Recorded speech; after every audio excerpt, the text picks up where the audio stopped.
አረቄ ትጠጣለህ፣ ወተት ትጾማለህ።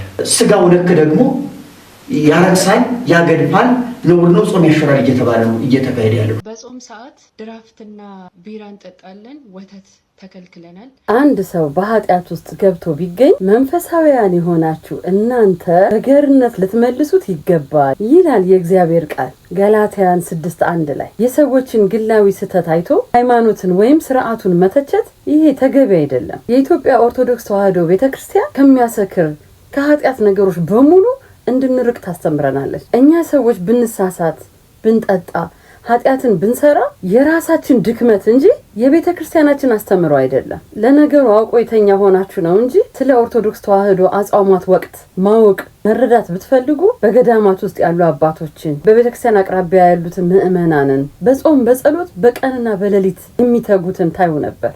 ኦርቶዶክስ ተዋሕዶ በጾምና በጸሎት አትታማ። እኔ ምን ተረዳሁ መሰላችሁ? ኦርቶዶክስን ሳታውቋት ወጣችሁ በቀለለ ሚዛናችሁ ነው እየመዘናችኋት ያላችሁት። እውነተኛውን የኦርቶዶክስን ፍሬ ማየት ከፈለጋችሁ በሃይማኖታቸው ወደ ጸኑት ወደ ቅዱሳኖች ጋር ሂዱና ተመልከቱ። ሌላውና በጣም የገረመኝ እናንተ እውነት በመጽሐፍ ቅዱስ ቃል የምታምኑ ከሆነ ጻድቅ ነን ካላችሁ ለምን አንድ ክርስቲያን ወንድማችሁን እህታችሁን ሲሳሳቱ ወደ ኃጢአት ሲገቡ ስታዩ ከመተቸት ይልቅ ለምን አትመክሯቸውም? ጸሎት የሚያስፈልጋቸው ሰዎች ስለሆኑ መጸለዩ አይከፋም። በዚህ በትችት ውስጥ ያለን ሰዎች ደግሞ እናስተውል። ወጣትነት የእውቀት፣ የጉልበት፣ የጽናት ጊዜ በመሆኑ በአንደኛ ጢሞቴዎስ 4:12 ላይ እንደተነገረ ወጣትነትን ማንም አይናቅ፣ ነገር ግን ለሚያምኑት በንግግርና በኑሮ በፍቅር እምነትህና በንጽህና አርአያ ሁንላቸው ወይም ምሳሌ ሁን ብሎ እንደታዘዘው አደራ ወጣቶች ራሳችሁን ለቤተ ክርስቲያናችሁ እውነተኛና